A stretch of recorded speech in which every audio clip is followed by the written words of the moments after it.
श्री स्वामी समर्थ श्री गुरुदेव दत्त गुरुचरित्र ग्रंथाचा सार म्हणजे श्री गुरुचरित्र अवतरणिका आज आपण पाहणार आहोत। श्री गुरुचरित्र अवतरणिका ही अमृतवाणी आहे, ज्या योगे आपण आध्यात्मिक, अधिभौतिक आणि अधिदैविक अशा तीन प्रकारच्या दुःखाचा नाश ही अवतरणिका ऐकल्यावर होते। किती अप्रतिम आहे यांचा अनुभव। तुम्ही जर गुरुचरित्र सांगितलं आणि तुम्ही ते जे मोठ्या भक्तिभावानं ऐकलं, परंतु त्यांची अवतरणिका जर ऐकली नाही तर मन तृप्त होत नाही। आणि ही अवतरणिका का ऐकावी त्याबद्दलच आपण आज व्हिडिओ सांगणार आहोत। तर पुष्कळ औषधीचे सार म्हणून त्रैलोक्य चिंतामणी नावाचे दिव्य औषध आपण संग्रही ठेवतात। त्याचप्रमाणे गुरुचरित्राचं सार म्हणजेच अमृतमय पिऊन आनंद सागरात डुबण्यासारखे आहे, अशी ही अवतरणिका आहे। सिद्धमुनींनी शिष्याची ही प्रार्थना ऐकून त्यांना खूप आनंद झाला आणि ते म्हणाले, बाळा नामधारका, तुझी ही गुरुचरित्रावरील भक्ती अखंड अशी राहू दे। आता मी तुला पहिल्या अध्यायापासून ते 51व्या अध्यायापर्यंत श्री गुरुचरित्राची अवतरणिका सांगतो आहे। खरोखरच वाचक हो, तुम्ही खरोखरच भाग्यशाली आहात। तुम्ही आता श्री गुरुचरित्राची अवतरणिका पाहणार आहात। काही ग्रंथकार अवतरणिकेला कळसाध्याय असं म्हणतात। कळसाध्याय वाचणे म्हणजे संपूर्ण ग्रंथातील प्रत्येक अध्याय सार रूपाने वाचणे होय। पहिला अध्याय हा पाया असतो आणि शेवटचा अध्याय हा कळस असतो। म्हणूनच पायाला ज्ञानदेव रचिला पाया आणि शेवटच्या अध्यायाला तुका झाल्यासी कळस असे म्हणतात। त्यामुळे प्रत्येक ग्रंथाला ज्ञानदेव आणि तुकाराम या दोन संत विभूतीचे आशीर्वाद हवेतच आणि ते तुम्हाला सुद्धा मिळणार। त्यामुळे ही अवतरणिका तुम्ही शेवटपर्यंत नक्कीच पहा। पहिल्या अध्यायात मंगलाचरण असून मुख्य देवताचे स्मरण केले आहे आणि भक्तांना श्री गुरुमूर्तीचे दर्शन घडवण्यात आले आहे। दुसऱ्या अध्यायात ब्रह्मदेवाची उत्पत्ती सांगण्यात आली असून त्याचबरोबर चारही युगाची माहिती सांगण्यात आली।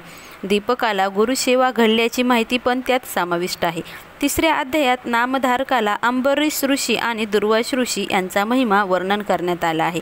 चौथ्या अध्यायात ब्रह्मा, विष्णू आणि महेश हे अनुसूयेची परीक्षा पाहण्यास येतात, परंतु ते तिघे तिथे पुत्र होतात आणि ती सुद्धा आपल्या या तीनही बालकाला आनंदाने स्तनपान देते। पाचव्या अध्यायात श्री दत्तात्रय स्वतः पिठापुरात अवतार घेतात आणि श्रीपाद श्रीवल्लभ या नावाने तीर्थयात्रेला निघतात। सहाव्या अध्यायात रावण शिवलिंग घेऊन गोकर्णापर्यंत जातो, परंतु तिथे विघ्नेश्वर विघ्न निर्माण करून त्या लिंगाची तिथे स्थापना करत असतात। सातव्या अध्यायात गौतम ऋषी राजाला गोकर्ण महिमा सांगतात। याच अध्यायात एका चांडळणीचा उद्धार होतो। आठव्या अध्यायात माता पुत्र जीव द्यायला निघतात, त्यांना श्री गुरु कथा सांगून आणि शनिप्रदोषाचे व्रत सांगून ज्ञानी करतात। नवव्या अध्यायात श्री गुरु एका परिटावर कृपाळू होऊन त्यावर पुढील जन्मी राजा होशील म्हणून आशीर्वाद देतात आणि कुरवरपुरात अदृश्य होतात। 10व्या अध्यायात श्री गुरु एका भक्ताला चोर ठार मारतात। श्री गुरु त्या चोरांचा वध करून भक्ताला जिवंत करतात। 11व्या अध्यायात करंजापुरात माधव आणि अंबा या दाम्पत्याच्या उदरी श्री नरसिंह सरस्वती जन्म घेतात। 12व्या अध्यायात श्री गुरु मातेला ज्ञान देतात आणि काशी क्षेत्रात संन्यास घेऊन उत्तरेकडे यात्रा करण्यास निघून जातात। 13व्या अध्यायात श्री गुरु करंजापुरी जाऊन आपल्या मातापित्यांना भेटतात आणि गोदावरी किनाऱ्यावर पोटशुळाने पीडित असलेल्या ब्राह्मणाला बरे करतात। 14व्या अध्यायात श्री गुरु क्रूर यवनाला शासन करून सायनदेवावर कृपा करून त्याला वरदान देतात। 15व्या अध्यायात श्री गुरु शिष्यांना तीर्थयात्रेला पाठवतात आणि स्वतः वैजनाथ येथे गुप्त होतात। 16व्या अध्यायात श्री गुरु एका ब्राह्मणाला गुरुभक्तीबद्दल माहिती सांगून त्यांना ज्ञान देतात आणि नंतर भिल्लवडी येथे भुवनेश्वरी देवीच्या जवळ येतात। ह्याच भुवनेश्वरी देवीला एक मूर्ख ब्राह्मण आपली जीभ छाटून अर्पण करतो। श्री गुरु त्यांना विद्यावंत करतात। ही कथा 17व्या अध्यायात सांगण्यात आली आहे।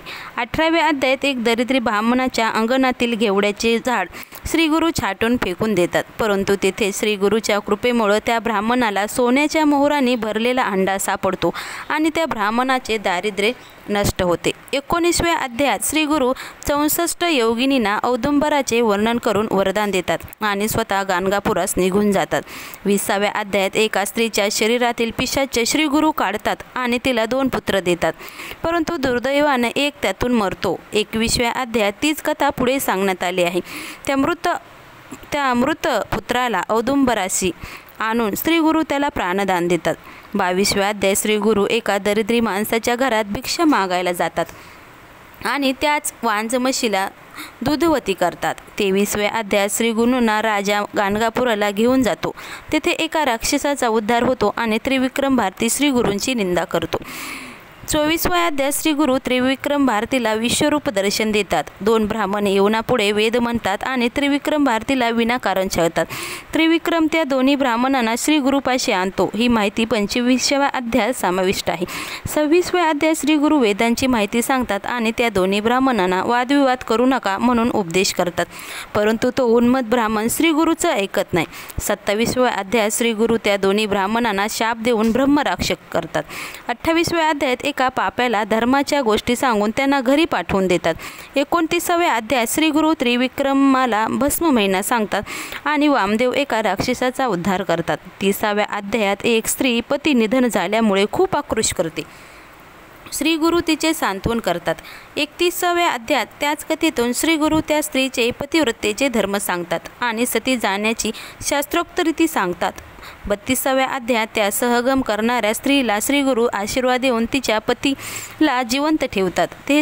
33व्या अध्यायात पराशर ऋषी राजाला रुद्राक्ष धारणाबद्दलची माहिती सांगतात। तसेच कोंबडा व वानर आणि वैश्य व वेश्या यांच्या कथा सांगतात। 34व्या अध्यायात पराशर ऋषी रुद्राय महिमा सांगून राजपुत्राला संजीवन देतात आणि नारद मुनी राजाला भेटतात। 35व्या अध्यायात कच देवयानीची कथा आहे। श्रीमंतिनीचे व्रत सुद्धा याच अध्यायात आहे। 36व्या अध्यायात एका ब्रह्मनिष्ठ ब्राह्मणाला त्यांची स्त्री प्राण भोजनासाठी नेते। अखेरीस ती श्री गुरूंना शरण जाते। ते तिला कर्ममार्ग सांगतात। 37व्या अध्यायात श्री गुरु एका ब्राह्मणाला नाना धर्म आणि ब्रह्मकर्म सांगून त्यांच्यावर प्रसन्न होतात। 38व्या अध्यायात भास्कर नावाचा एक ब्राह्मण दोघाला पुरेल एवढेच अन्न शिजवतो। श्री गुरुच्या कृपेने सारा गाव त्यात जेवून तृप्त होतो। 39व्या अध्यायात सोमनाथाची गंगा नावाची 60 वर्षे वयाची वांजपत्नी श्री गुरुच्या कृपेमुळे प्रस्तुत होऊन तिचा पुत्रप्राप्ती होते। 40व्या अध्यायात नरहरी नावाचा एका कुष्ठी ब्राह्मणाला श्री गुरु औदुंबर वृक्षाचे एक वाळलेले लाकूड आणून देतात।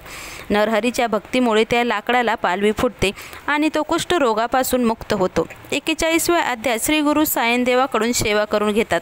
त्यांची बायको आणि मुलासह त्यांना काशी यात्रा घडवतात आणि त्यांना वर देतात।